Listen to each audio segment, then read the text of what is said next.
ಅಮಾಂಗಲ್ಯ ಸೌಮಾಂಗಲ್ಯಗಳ ನಡುವೆ. ಮರುದಿನ ರಾತ್ರಿ ಬೆಳ್ಳಿಂಗಳು ಎಲ್ಲೆಲ್ಲಿಯೂ ಚೆಲ್ಲಿತ್ತು.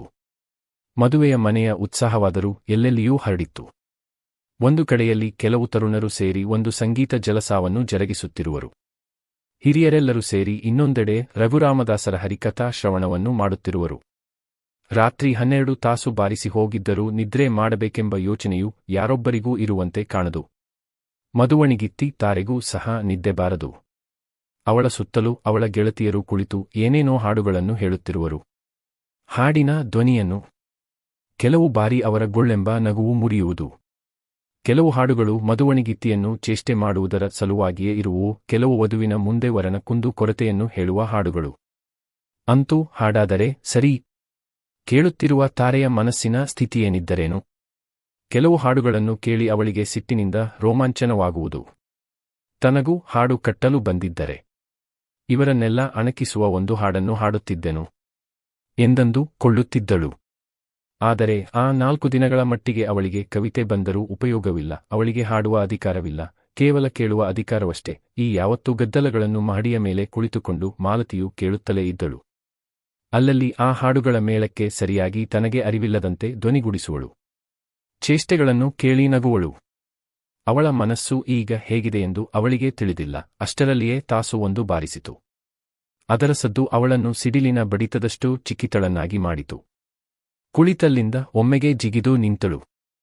ತನ್ನ ಕೊಠಡಿಯ ಕದವನ್ನಿಕ್ಕಿಕೊಂಡು ತನ್ನ ಯಾವತ್ತು ಉಡುಗೆ ಆಭರಣಗಳನ್ನು 2ನೇ ಆವೃತ್ತಿಗೆ ಹೊರತೆಗೆದಳು.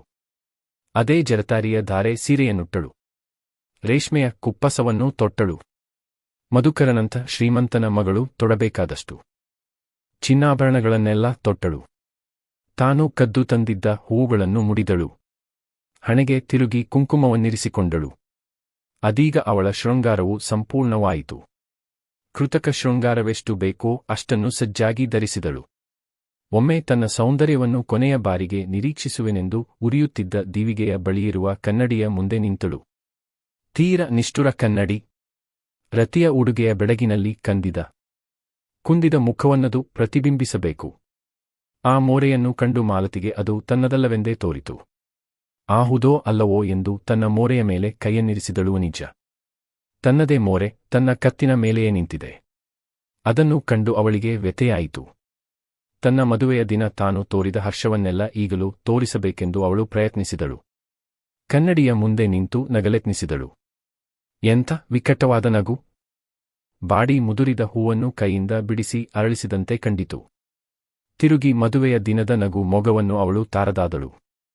ಆ ಕಲ್ಪನೆಯು ಅವಳಿಗೆ ಅಸಹನೀಯವಾಯಿತು. ತಾನಿಂದು ವಿವಾಹಿತಳಾಗುತ್ತಿರುವೆ. ಈ ಕನ್ನಡಿಯು ಮದುವಣಿಗಿತ್ತಿಯಾದ ತನ್ನನ್ನು ವಂಚಿಸಬೇಕೆ ಎಂದು ಕೇಳಿದಳು. ಕೊನೆಗೆ ಸಿಟ್ಟಿನಿಂದ ಆ ಕನ್ನಡಿಗೆ ವಂಚನೆಯ ಕನ್ನಡಿಗೆ ಲತ್ತಾಪ್ರಹಾರ ಮಾಡಿದಳು. ತಿರುಗಿ ಅದು ಯಾರ ಮುಖವನ್ನೂ ಪ್ರತಿಬಿಂಬಿಸುವಂತಿಲ್ಲ. ತನ್ನ ವಿಜಯಕ್ಕಾಗಿ ಮಾಲತಿಯು ತಾನೇ ನಕ್ಕಳು. ಈಗ ಶೃಂಗಾರವೆಲ್ಲ ಮುಗಿಯಿತಷ್ಟೇ. ಇನ್ನವಳು ಮದುವಣಿಗನನ್ನು ಹುಡುಕಿಕೊಂಡು ಮಂಟಪಕ್ಕೆ ಹೋಗಬೇಡವೇ? ತಾಸು ಒಂದು ಬಾರಿಸಿ ಯಾಯಿತು. ಇನ್ನು ಲಗ್ನವು ತಪ್ಪಿದರೆ ಮದುವೆಯಾಗುವುದುಂಟೆ? ಅದಕ್ಕಾಗಿ ಸದ್ದಿಲ್ಲದೆ ಕದವನ್ನು ತೆರೆದು ಮಹಡಿಯಿಂದ ಕೆಳಕ್ಕಿಳಿದಳು. ಯಾರಾದರೂ ತನ್ನನ್ನು ತಡೆಯಬಹುದೆಂಬ ಕಲ್ಪನೆ ಅವಳಿಗಿಲ್ಲ. ನಿಜವಾಗಿ ತಮ್ಮ ಗದ್ದಲಗಳಲ್ಲಿ ಮುಳುಗಿದ ಯಾರೂ ಅವಳನ್ನು ತಡೆಯಲೂ ಇಲ್ಲ. ಕೆಳಕ್ಕಿಳಿದು ಹಿಂಬಾಗಿಲಿನಿಂದ ತೋಟಕ್ಕೆ ಹೋದಳು. ತಾನೇ ನೆಟ್ಟ ಗುಲಾಬಿ, ಮಲ್ಲಿಗೆ ಗಿಡಗಳು ಅವಳನ್ನು ಕಂಡವು. ಅವುಗಳು ಅವಳು ವಿಧವೆಯಾದಂದಿನಿಂದ ತಮ್ಮ ಒಡತಿಯ ಸ್ನೇಹೋಪಚಾರಗಳನ್ನು ಕಳೆದುಕೊಂಡು ತಾವು ವಿಧವೆಗಳಾಗಿದ್ದವು.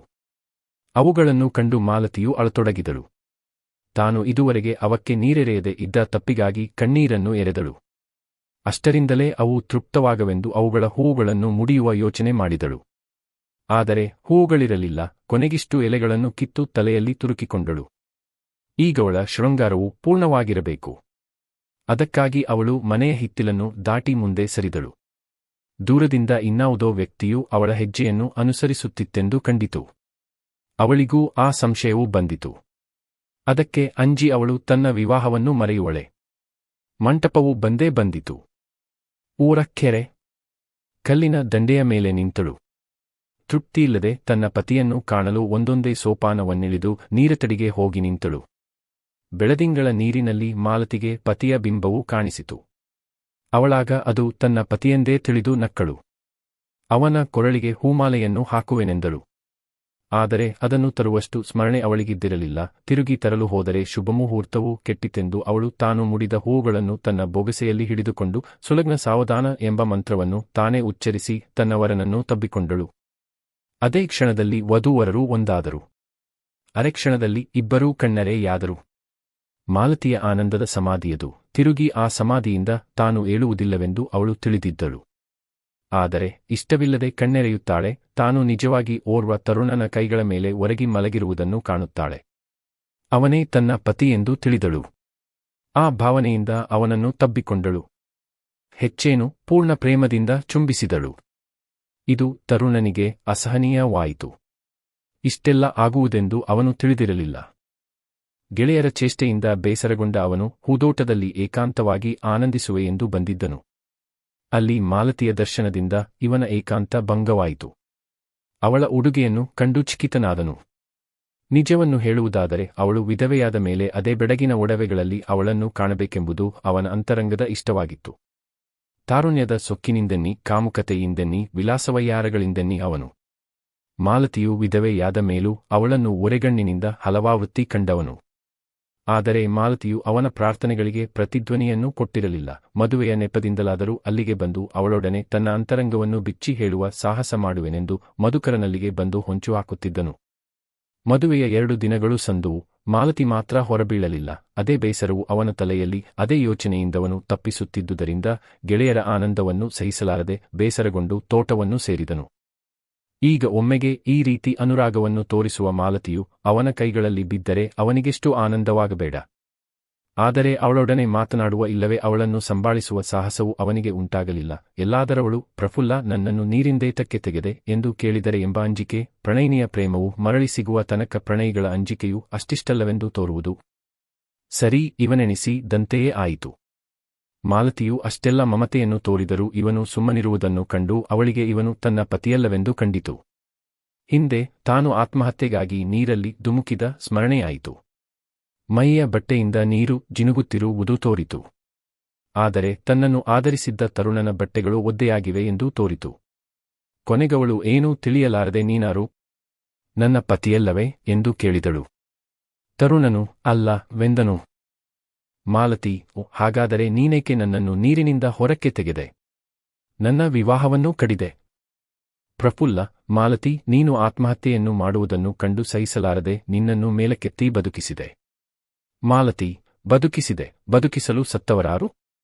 ನನ್ನನ್ನು ಪತಿಯ ಕರಗಳಿಂದ ತಪ್ಪಿಸಿ ನಿನ್ನ ಬಳಿ ಸೆಳೆಯುತ್ತೀಯೇನು? ಪ್ರಫುಲ್ಲ, ಮಾಲತಿ, ಏನು ಹುಚ್ಚಳಂತೆ ಮಾತನಾಡುವೆ? ನಿನ್ನ ಪತಿ ಎಲ್ಲಿರುವನು? ಅವನು ತೀರಿಕೊಂಡು ಎಷ್ಟು ದಿನಗಳಾಗಲಿಲ್ಲ. ನೀನೀಗ ವಿಧವೆಯಲ್ಲವೇ? ಮಾಲತಿಗೆ ಸಿಟ್ಟೇರಿತು. ನಾನು ವಿಧವೆಯೇ? ನನಗೆ ವಿವಾಹವೇ ಆಗಿಲ್ಲ. ನನ್ನನ್ನು ವಿವಾಹ ಪೂರ್ವದಲ್ಲಿ ಇಲ್ಲಿ ಸೆಳೆದು ತಂದು ಈಗ ವಿಧವೆಯನ್ನುತ್ತೀಯಾ? ನೋಡು ನನ್ನ ಉಡುಗೆಯನ್ನು, ಕುಂಕುಮವನ್ನು ನೋಡಲೇನಿತ್ತು. ಅದು ತಿರುಗಿ ತೊಯ್ದು ಹೋಗಿದೆ. ಆದರೆ ತಾನೇ ಕಟ್ಟಿಕೊಂಡ ಮಾಂಗಲ್ಯ ಸೂತ್ರ ಮಾತ್ರ ಕೊರಳಲ್ಲಿದೆ. ಪ್ರಫುಲ್ಲನ ಬಾಯಿ ತೆರೆಯದಾಯಿತು. ತನ್ನ ಪ್ರೇಮಪಾತ್ರ ಒಡವೆಯು ತೀರ ಹೆಚ್ಚಿನ ಮನೋವೇದನೆಯಿಂದ ನರಳುತ್ತಿರುವಂತೆ ಕಂಡಿತು.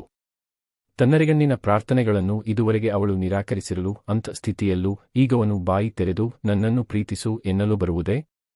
ಅದಕ್ಕಾಗಿ ಮಂಕನಂತೆ ಅವಳ ಮೋರೆಯನ್ನು ನೋಡುತ್ತಾ ಕಲ್ಲಿನಂತೆ ಕುಳಿತನು. ಮಾಲತಿಗೆ ಸ್ವಲ್ಪ ಮೈಮೇಲಿನ ಪ್ರಜ್ಞೆಯೂ ಬಂದಿತು. ತಾನಾರು, ತಾನೆಲ್ಲಿರುವೆ ಎಂಬ ಕಲ್ಪನೆಯಾಯಿತು. ಆದರೆ ತಾನು ಪ್ರಫುಲ್ಲನ ಕರಗಳಲ್ಲಿ ಬಿದ್ದಿರುವೆ. ಅವನು ಪರಪರುಷ ಅಲ್ಲಿಂದ ತಾನೇಳಬೇಕು ಎಂದುಕೊಂಡರೂ ಚಲಿಸುವ ಶಕ್ತಿಯು ಅವಳ ದುರ್ಬಲ ನರಗಳಿಗೆ ಉಂಟಾಗಲಿಲ್ಲ. ಹಾಗೆಯೇ ಅವಳು ಪ್ರಫುಲ್ಲನ ಮುಖವನ್ನು ದಿಟ್ಟಿಸಿ ನೋಡಿದಳು. ಅವನು ಭ್ರಾಂತನಂತೆ ಕುಳಿತುದೂ ಕಂಡಿತು. ತಾನೇ ಸಾಹಸದಿಂದ ಮಾತನಾಡಿಸಬೇಕೆಂಬ ಆಸೆಯಾಗಿ ಅವಳು, ಪ್ರಫುಲ್ಲ, ನನ್ನನ್ನೇಕೆ ಬದುಕಿಸಿದೆ? ನಾನು ಸುಮಂಗಲೆಯಾಗಿ ಸಾಯಬಾರದೆಂದೇ ಎಂದು ಕೇಳಿದಳು. ಪ್ರಫುಲ್ಲನ ಕಣ್ಣೀರಿನ ಬುಗ್ಗೆಯೂ ಒಡೆಯಿತು.